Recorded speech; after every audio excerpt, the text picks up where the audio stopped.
أنا مش لوحدي، أنا معايا ربنا، ومعايا قلبي اللي لسه بيحاول، ومعايا ألمي اللي بيحضني من غير ما يلمسني، وبيفهمني من غير ما أسأل. كل لما الناس بتسألني لسه بتكتبي، لسه بتفضلي الورق على الصحاب، ببتسم وبقول لهم في سري الورق عمره ما كسرني، والقلم عمره ما حكم عليا، والحروف عمرها ما خذلتني.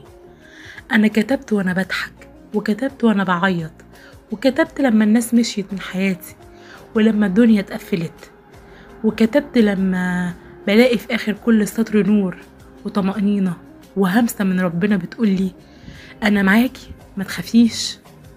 كل كلمة بكتبها هي جرح، جرح بس جواه إيمان، دمعة بس نازلة في حضن رب كريم، هي ضعف بس واقف على رجليه وبيقولي أنا لسه هنا ولسه هكمل.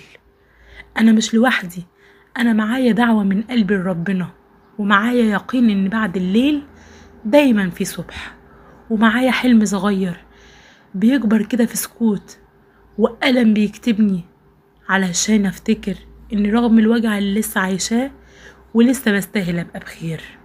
مش هبطل اكتب، لاني لما بسكت الدموع بتتكلم، لكن لما بكتب انا اللي بختار النهايه.